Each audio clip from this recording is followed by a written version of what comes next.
Buenos días, tardes, noches. Mi nombre es Denise Estrada Osorio. Estudio en la Facultad de Medicina de la Universidad Autónoma de Guadalajara. Actualmente curso en cuarto semestre con la materia de patología. Les voy a hablar del síndrome de Cushing. El síndrome de Cushing es una enfermedad provocada por el aumento de la producción de la hormona cortisol, producida por las glándulas suprarrenales.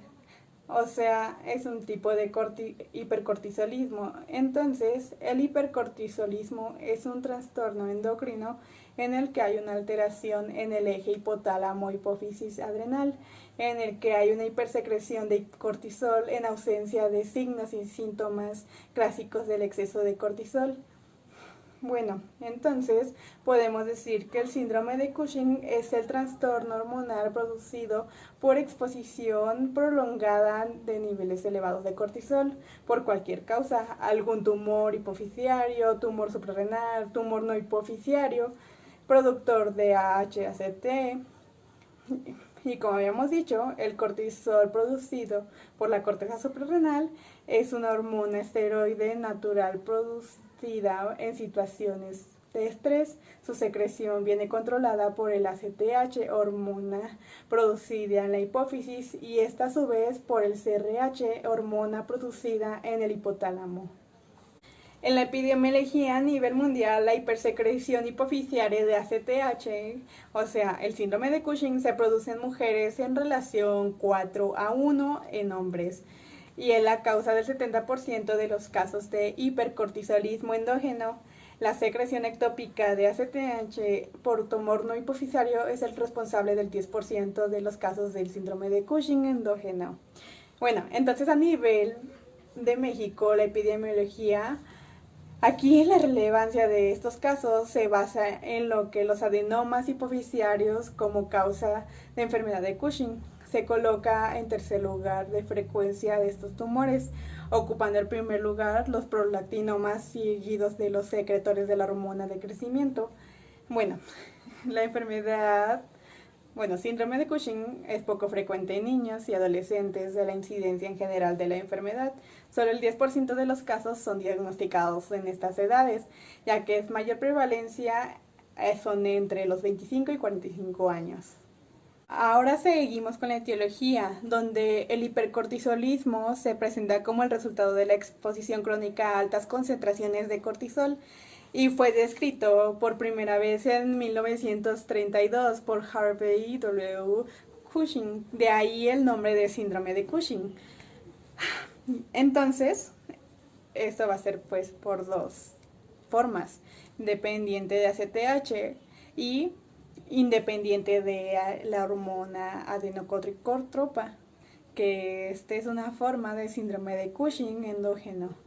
Algunos datos microbiológicos en generales, por decir algo de morfología, que bueno, en cuestión de la hipófisis, que es independiente de la causa, aquí las concentraciones altas de glucocorticoides determinan la presencia de hialina de Krog, que consiste en que el citoplasma basófilo granular normal de las células productoras de ACTH se vuelve pálido y homogéneo por el depósito de filamentos de queratina. Bueno, en la parte suprarrenal la morfología depende del hipercortisolismo. También los glucocorticoides, que son productores aquí, exógenos, suprimen la ACTH endógeno y termina la atrofia cortical. Bueno, entonces también el aumento endógeno del ACTH provoca una hiperplasia cortical bilateral. Seguimos con la patogenia y aquí es algo extenso. Aquí el síndrome de Cushing, hay dos tipos de síndrome de Cushing, el endógeno y el exógeno. El Cushing endógeno se caracteriza por una producción de cortisol en exceso dentro del organismo, en tanto que el Cushing exógeno se presenta como una consecuencia de un factor externo al organismo, usualmente el consumo de esteroides como función análoga a la del cortisol, como son los esteroides que se utilizan para tener enfermedades inflamatorias como el asma y la artritis reumatoide. El Cushing exógeno es temporal y se de una vez que se suspende la terapia con esteroides. Por su parte, el síndrome de Cushing endógeno se puede clasificar a su vez en dos formas principales. La forma dependiente de la hormona adrenocorticotrópica, o sea, la ACTH, lo cual representa el 80%, del 80 al 85% de los casos. La causa más frecuente es la hipersecreción hipofisiaria de ACTH, que es el 80%, por un adenoma corticotropo, que este adenoma corticotropo es una entidad que se denomina la enfermedad de Cushing. Bueno, aquí los casos restantes de la enfermedad de Cushing se explican por la secreción ectópica de ACTH y en raras ocasiones de hormona liberadora de corticotropina, que es la CRH, a partir de diferentes tipos de ectópicos, como son el cáncer de pulmón, de células pequeñas, tumores carcinoides, principalmente bronquiales. Bueno, entre otros también.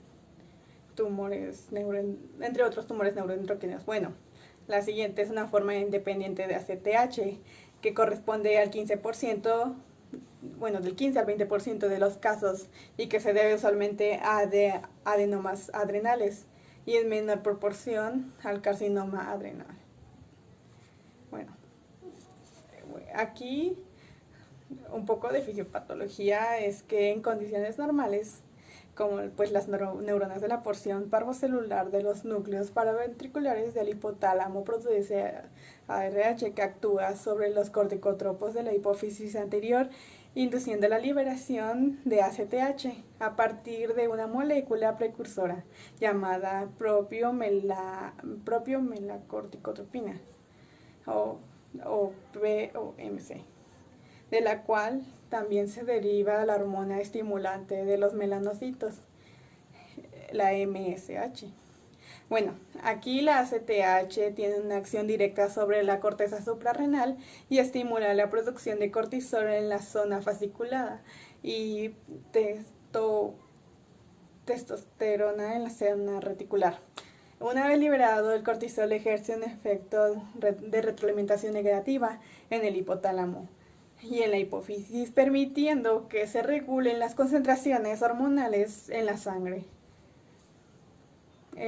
Con el cuadro clínico, el síndrome de Cushing se desarrolla lentamente y las manifestaciones precoces como la hipertensión y el aumento de peso son inespecíficas. Aquí el cuadro se ve por una redistribución de tejido adiposo, con obesidad central, atrofia de las fibras musculares, hiperglucemia, glucosuria, polidipsia, a causa de la diabetes secundaria debido a la gluconeogenia inducida por el cortisol y la inhibición de la captación de glucosa, mala cicatrización de las heridas y estrías abdominales por efectos catabólicos sobre el colágeno, reabsorción ósea, aumento de las infecciones, hirsutismo, alteraciones menstruales, alteraciones mentales también. Bueno, también la sintomatología. Bueno, en la sintomatología podemos ver un aumento de peso, fases de luna llena, disminución de la libido, estrías púrpura, alteraciones en la piel, irregularidad menstrual, hipertensión, hirsutismo, acné, hipertensión, jiba, intolerancia a la glucosa, debilidad, osteoporosis, nefrolitiasis, hipocalemia, además de muchas infecciones. Bueno, casi finalizando, pasamos con los hallazgos macro y microscópicos. Macroscópicamente, las glándulas sufren una transformación multinodular bilateral que aumenta su peso entre 10 y 30 veces, con nódulos que miden hasta 4 centímetros de diámetro, sin que se reconozca tejido suprarrenal normal entre ellos. También, igual, los microscópicamente, los nódulos pueden estar mal definidos con extensiones de células corticales entre las células grasas y en ocasiones aparecen metaplasias, lipomatosa o pequeños focos de necrosis y calcificación isquémica. Bueno, también para hacer un buen diagnóstico, pues es los laboratoriales, que los exámenes de laboratorio que se pueden hacer para diagnosticar el síndrome de Cushing e identificar las causas son pues los niveles de cortisol en la sangre, glucemia, nivel de cortisol en saliva, prueba de inhibición con dexametasona, examen de orina, niveles de corticotropina. Tienen diferentes tipos de pronósticos dependiendo. Aquí pues se puede decir que la extirpación del tumor puede conducir a una recuperación total, pero existe la probabilidad de que la afección reaparezca. En conclusión, sabemos que el síndrome de Cushing es un tipo de hipercortisolismo, donde pues el síndrome de Cushing es producido por un exceso de la producción de cortisol. También sabemos que es más frecuente en mujeres que en hombres, además que hay dos tipos de síndrome de Cushing, como son el endógeno y el exógeno, donde pues el endógeno se produce por un exceso de cortisol dentro del organismo, o sea, se produce dentro, y el exógeno por factores externos. Y pues eso fue todo, gracias por la atención.